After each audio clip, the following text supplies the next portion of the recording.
welcome to the MadTrio podcast. This week we have the California Pariah, Jonathan Charney, James, the Fat Man Stevens, and Ryan Preston decided to take his ball and go home. He will not be on this episode.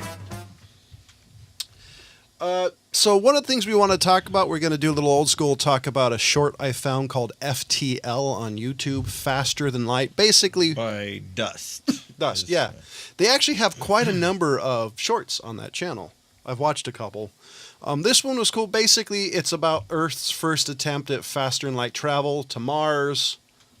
It revolves around the main character, who's the gentleman flying. I don't remember the character's name. And revolving, it's like 10, 15 minutes, a little bit about his backstory. It has, it's actually, that's like pretty much it. 14-minute episode. Yeah, I gotta say, I was actually very impressed with the cinematography and the graphics. There was it was very clean. The only thing that I just didn't like, and it seemed very Sci-Fi Channel-ish, and by itself, by the way, calling it Sci-Fi Channel-ish on a short is not necessarily a bad thing, but the things at the end, those little crystal shard ships. Oh, yeah. That was the only thing that kind of bugged me, because I didn't like the way those looked, but I loved the ship design with the concentric rings and... Yeah, well, the thing about the little crystal ships or whatever the hell they were, those only looked really bad when they were transporting them back on Earth. This is true. When they were superimposed over the life. Yeah. In space they looked cool. Yeah. You're right. Yeah. But superimposed they looked bad. There was a lot of superimposed shit. Because even when they, reconstituted him, that was actually that whole sequence there was a little bit off. And they may have reasons. Maybe their budget was running a little low, or they just didn't have the tools to make it look as clean as it could have been, like the rest of it, where they were when he was out in space versus I'll give you that. when they were in. That was the only part that didn't look right. I don't know if they were supposed to be in the air, out in Florida, Houston, out there, which I don't know why they always call it Houston. Anyways, I Cape don't know. Canaveral? Yeah, I don't know why they. That was the only everything looked nice except for that section. Yeah, and I think that's a problem with shorts in general, because usually a lot of the shorts that we reviewed doing Real Flicks reviews, they all had that same issue, being superimposed over the background.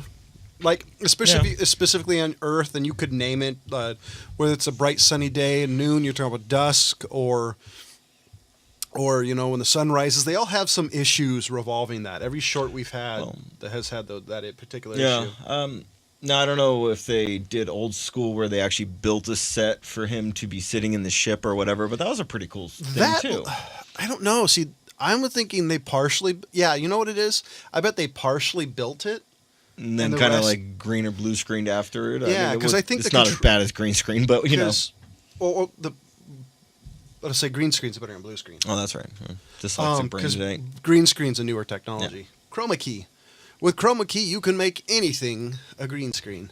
Because I think what they did is the control panel and all that were digital. Unlike what they used to do in Star Trek, like The Next Generation, where they have like a TV or monitor behind it playing footage. Yeah, that's true. I dug it. As far as in the Real Flicks review scale, I'd give it a 5 out of 5 for a short film. Actually 4 to 5, because the only thing I didn't like was the last part, and it's just me being picky. Was just the last kind of graphics. Well, I'd say even for a short, I mean, that's as far as a short goes, that's a really. I'm curious what their budget was, but whatever it was, the first, I'd say, 12 minutes of the movie or short, they utilized their budget very nicely. Yeah, you know what? I revised it. I'll give it a 5 out of 5. That was really well done. So, I mean, as far as what they did in the last, I'd say. Probably was only like maybe 90 seconds of the ending, I think. Now, my issue is that there was a lot of questions at the end of it. I don't know if this is one that they were going to continue on. I think they could. I don't know if they were trying to get it as a movie getting picked up by a studio or a network as a television show or whatever. Well, because wasn't there... I think there was a lot of questions unanswered at the end. Well, I mean, because that reminds me, wasn't there a short called Skins that was supposed to be getting an actual TV show? No, we actually reviewed the original. Probably. I actually kind of like the idea, and this has just been kind of my idea of lately, is the idea of doing, back in the day, like serialized content. Like, like 14 minutes, and like 6 months from now, they release another 14. I think it'd be cool. Bring back old school serials. They could easily sell ads against it. I think with something like this or whatever content they could have, they could easily find some sort of, company that wants to have a product placement in it. My issue with it, with them getting picked up as a television show, is, I hate to say it, Star Trek did it. Humans getting their first FTL drive. Well, FTL drive got alien attention, right? Well, I was thinking it was the warp drive in Star Trek. I was thinking this could be more like an Earth final conflict type of deal, like the aliens come into Earth. Because this one... But the premise of the fact that they finally encountered life out in space, based off of a faster than light speed drive, is the same basis of Abram. Well, yeah, but it's also the same thing. That's just what I'm putting out there. I'm just saying that is what I take from it. That's why I'm saying there's a lot of questions unanswered. Yeah, I could also say it's the same thing like Mass Effect. I mean, it's kind of, at this point it's generic. I'll definitely give you Star Trek. It's the first people I thought of. Flash Gordon could have done the same thing. Savior of the universe. I don't know. I liked it. I want to see where it goes. I'm gonna have to check out that YouTube channel because I think the YouTube channel's called Dust. They have a lot of content on there. At least a lot as I had a chance to take a look at it.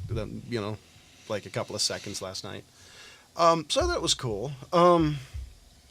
Not a lot to talk about. There's CES is on, and some of the weird things of CES was like this suitcase that has ears, and you can pet the suitcase, and the ears do things.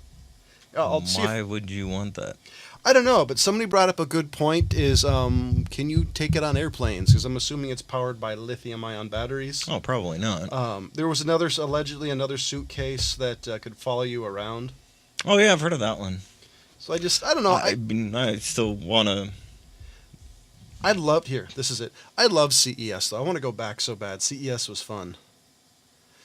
And it's really cutesy. They come in, it's obviously very, pastel Japanese. Colors, very Japanese. Generally, I would say these are geared towards young girls, but like the graphic on it. The graphic on it, I think they're called Frevel, Fravel. Take a look. They're kind of cute. I mean, if you have a young girl, don't know how much money these are. I'm assuming they're at least a couple $100, which is probably a waste of money on a suitcase. We can go to Walmart and pick one up for $80. But they're cute. do you have to feed them? That's my first question.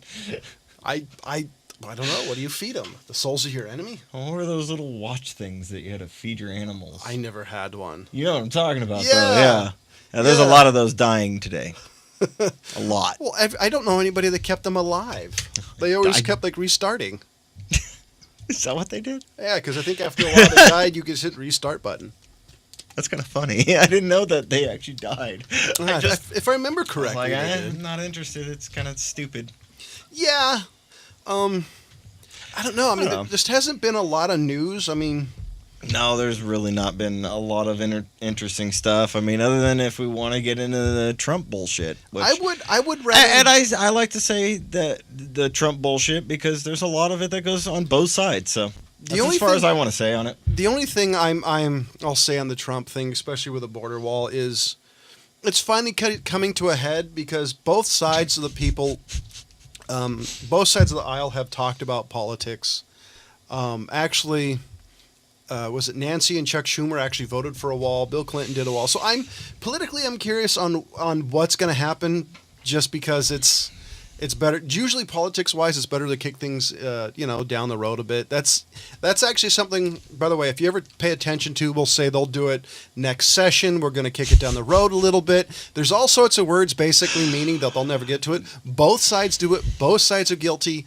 It's certain keywords if you listen to it. It's political bingo. And John is completely right. And that happens on federal, state, and local, meaning county government does the same shit. Like I've sat in meetings in our own county and the whole time it's like the first like hour is them just postponing everything. Can we move this to this day on the calendar? That doesn't quite work for me. Can we do it a little bit later? And even the court systems do the same shit. If you go into just a basic traffic court versus, criminal court, the judges will do the same shit with lawyers. Can we just move it like a month later? They do that, God, and they even do that financially. California's famous for doing that. Is they'll do creative accounting, and they'll pass things on the next year. So, take a look. If you ever I don't know if there's anybody out there who's a big fan of United States politics. It's political bingo. It's the only way I pay attention to politics is by watching for stuff like that. Keywords. Trump will usually make fun of somebody. Pelosi does this, so watch out for political bingo. It actually makes it funner, especially if you're with somebody. No, I get mad. God, I've had to leave city council meetings because I get pissed off at that shit. I've been looking like all day for interesting stories, and there really isn't much. Yeah, there's nothing that stuck out on me. I even haven't had a chance to play Red Dead. The only thing I've been doing lately is looking up. Mixology recipes, like the old-fashioned. It's a whiskey or bourbon drink. It's pretty funny, too, because there's like 1,000 different recipes I found, and nobody's like... Some claim to be original. I'm looking forward to... Yeah, usually it's a very simple one, but I found like super complicated ones. It's just like, wow. I guarantee you nobody will ever agree on it. It's the same thing with, as I've said earlier, with the recipes. Cooking recipes, you're never going to find one that is identical to somebody else's. I will say something now. This reminds me, a voice of a generation has passed away over the last couple of weeks. It's something that we didn't talk about last week that I wanted to. Ryan may know it. He was the voice of my childhood. Mean Gene Okerlund had recently passed away. Mean Gene Okerlund was probably one of the most famous wrestling voices in history. Interviewed some of the greats, Hulk Hogan, Mr. Perfect. He was in WCW. Was he just an announcer, or was he a wrestler at some point? No, he was an interviewer. He did announcing. Usually he was the guy in the back interviewing people. Look him up. Okay. Mean Gene Okerlund. Legitimately made me sad. Hulk Hogan was one of his famous people he interviewed. There's actually a scene where Hulk Hogan had to get him ready for a wrestling match, so Hulk Hogan drank like four raw eggs, tried to get Mean Gene to do it. Check it out. I'm really sad about that. Thing is just it's just a gross thing. I mean, I almost gagged watching it, and I think I was drinking. I mean, it's not something that's really necessarily going to kill you. I mean, most things are been processed enough these days, but even it's still, the texture. Yeah, that's where I'm at. And I'm not even sure if that would actually. I don't see how that would give you any protein. The yolk. But you can cook it and get the same protein, can't you? You can. It's just quicker. Oh. It's like drinking snot. I'm but sorry. Then also, you also add in, different types of fats because you cook eggs in fat. So, I mean, you're getting protein and other stuff from the butter and olive oil or whatever you use. Yeah, but I mean, if you want something that's got less fat in it, might as well do it raw. If you want to, it's like drinking snot, dude. I wonder if the raw food people do that. There's some chicken, eat it raw. Have you heard of? And I'm going to get this wrong. I think it's called raw water or natural water.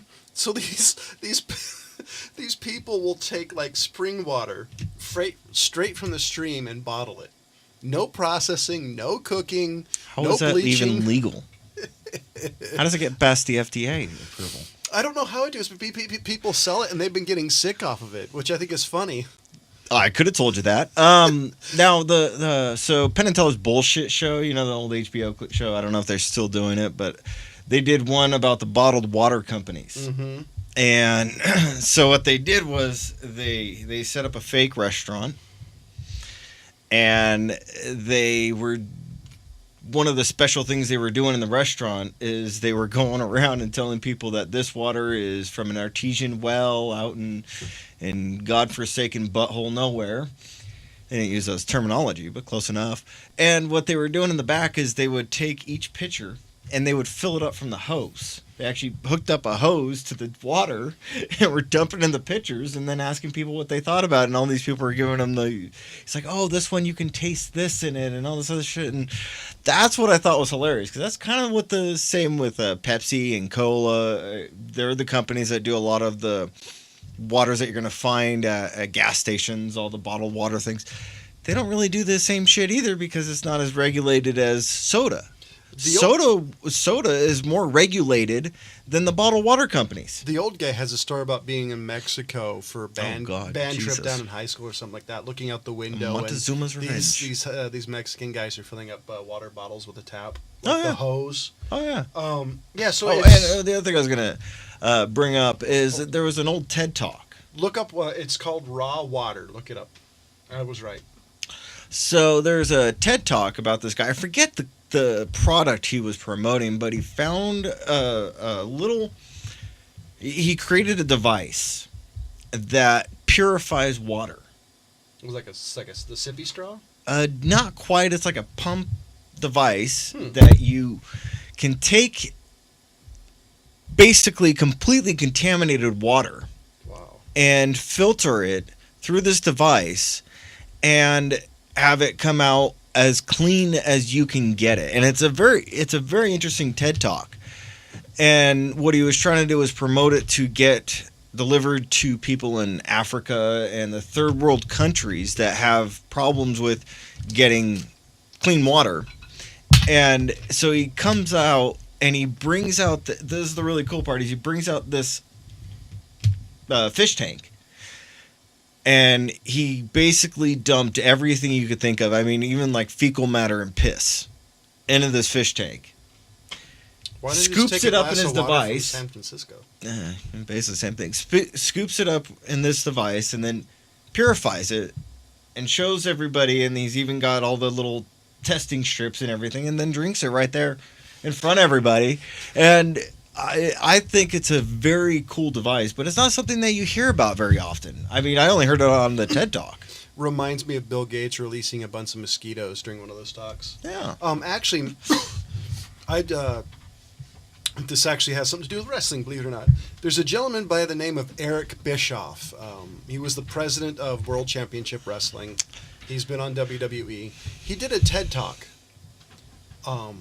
Which was one of the coolest TED Talks I've ever seen. He actually started out cutting a heel promo on people. And it was talking about how news media does the same is shit. A lot like wrestling. Check it out. Just type in Eric Bischoff TED Talk. I promise you it's worth it if you've never thought about this. Because basically it says that with wrestling, it's about stopping you, not getting you to think, but emotion, getting you to react. Yeah. Literally one of the best TED Talks I've ever seen, just because it was pointing out that a lot of the old wrestling tricks everybody's using. Oh yeah, they've been using it for decades. I mean, I get what you're saying as far as media and news media. News specifically has been using it. I'd say Couple the last decades. 10 years maybe specifically that I've been paying attention to. I didn't know Eric Bischoff did a TED Talk. That's kind of interesting. Yeah. If you guys don't know what TED Talks is, just go out just Google it. I mean, come on. You're an idiot. The only issue I have with TED Talks is they don't have longer ones. Like they're all there are some that are really long. All the ones I've seen that they're only supposed to be a few minutes, but there's a few that are pretty long. I think they're like no longer than 20 minutes. Yeah, they're not supposed to be. But all the ones long. I've like this Eric Bischoff one. Granted, I don't think he would have done it if it was a 45-minute talk, but I would have loved to seen his talk dialed down more, specifics, evidence, because it was interesting. My other favorite TED Talk, and this was years ago, was talking about how you could remote control and take over a car. Like you could hit the brakes, because everything's drive-by-wire. Same thing aircrafts are actually controlled by. So if you got somehow able to control it, you could slam on the brakes, cause it to, all sorts of things. It was one of my favorite ones just because these guys actually had videos of them testing it, trying it out, how they did it. It was pretty interesting. And this was And this is before like Wi-Fi was really built into cars, when some of the things that are now in cars were not so much then. Yeah, it's kind of scary, the things you can do now. I mean, you even have remote starts these days, and you also have the keyless entries.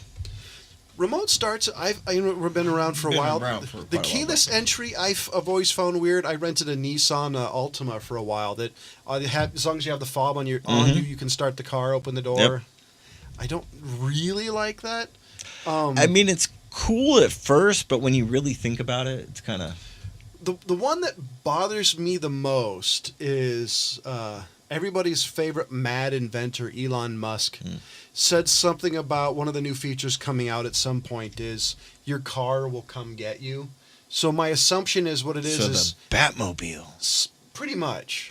So basically, like you park your car and you go, here, boy, and it comes to you type of thing. And I'm not a big fan of autonomous driving. There's an anime, X-Driver. Oh, yeah. That it kind of talks about this stuff like this. And it was an interesting idea. Basically, only selective people are allowed to drive gasoline-powered self-driving non-self-driving cars. And somehow they're all teenagers. I'm not quite sure about that. Anime. Yeah. But it was interesting. So the whole thing of this anime was basically saying that these cars once in a while go rogue. So there's people who drive manual cars, go around... And catch them. Stop them from killing people. Which, oddly enough, it seems like at some point you're going to need non-teenagers. Yeah, see, my thing would be like, why not just get rid of them? What, the gas-powered? No, the cars that go rogue and start killing people. Well, why don't you just eliminate it? Well, it's the Matrix. And this was the story behind it. But I know. I've seen the anime. But it makes sense. There could be some sort of glitch or something in the system that caused it to go rogue. Like if your infrastructure or whatever mechanism's actually powering it, whether you talk about, is it individually like mainframes built in? Is it like some sort of giant computer in the cloud? I don't know. It was just interesting, and it seems like at some point it's going to come true just because all funky tech is getting these days. Yeah. Oh, the other thing is allegedly heard that it's something about thrusters on your vehicle.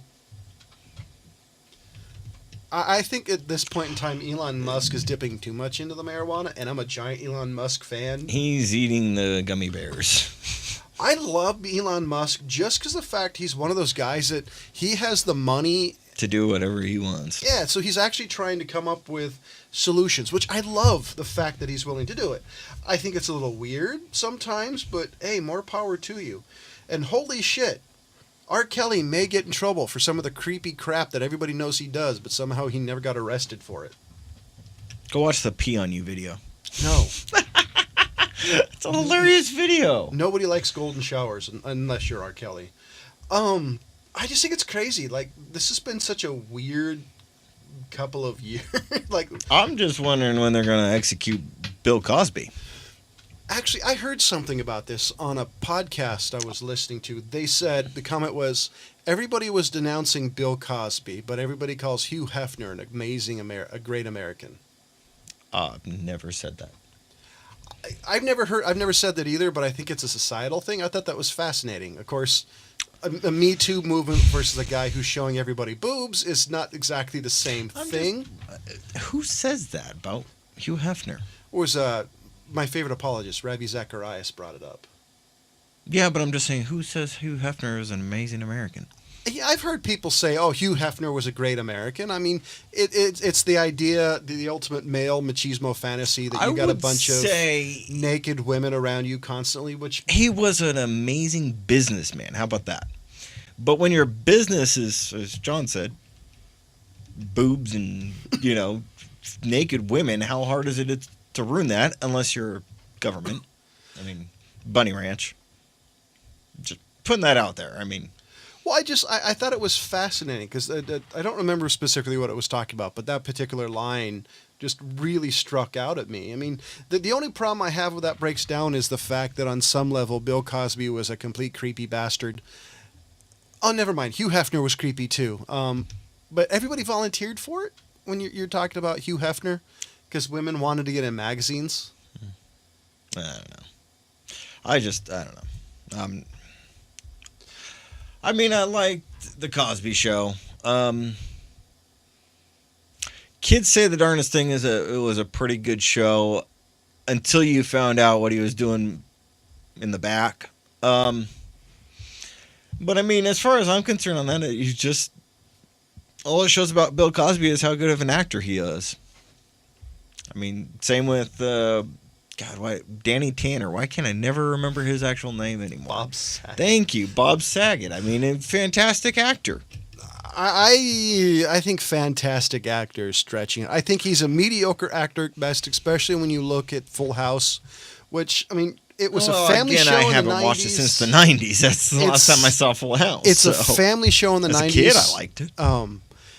Kind of. It was okay acting. I mean, it was a cheesy. By the way, I still like Full House, but it was a cheesy family comedy. Yeah, but I preferred Home Improvement, and Step by Step, and Fresh Prince of Bel-Air. I mean, those were shows I enjoyed more than Full Family House. Family Matters.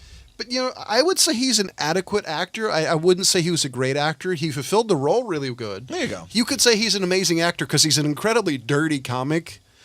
He makes sailors blush. If you ever watched his comedy special, by the way, watch the first 15 minutes and you'll turn it off right away. Yeah, but as far as dirty comics, I mean, Gilbert Godfrey makes Bob Saget blush. Yeah, just saying. Just saying. I love Gilbert Godfrey. I mean, he's not particularly relevant anymore.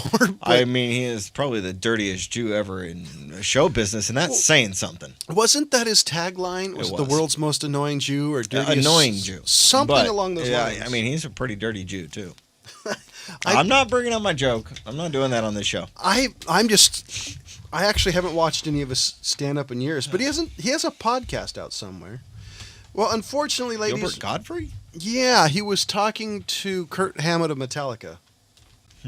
And it was an interesting, because you don't hear too many interviews with just Kurt Hammett. Usually it's with James Hetfield and Lars Ulrich, whatever the fuck his name is.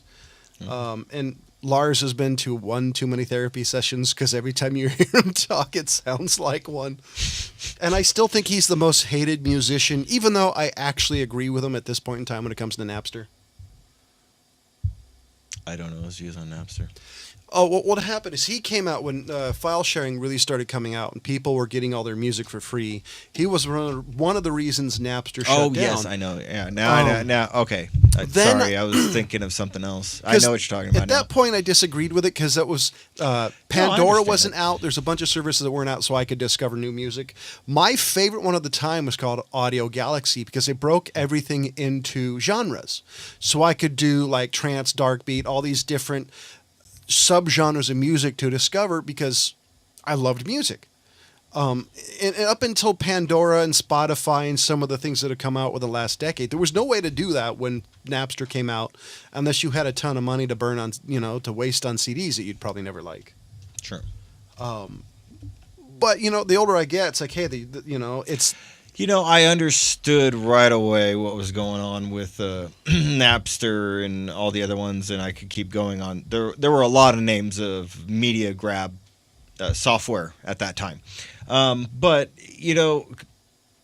I understood where the musicians were coming from right away because that's where they were making their money. If they came up with something that makes their living obsolete, basically... Well, they got most of their living. They got from shows, which not so much anymore. But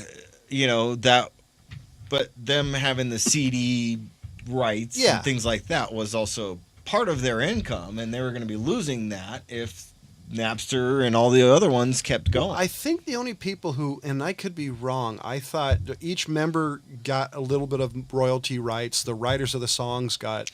Well, I mean that would be a contract. On contract basis of what they signed. I mean, I'm sure there was just like a basic contract written up at the time, but I mean, you'd have to kind of look at each one and really get a good view of how much income they're going to be losing.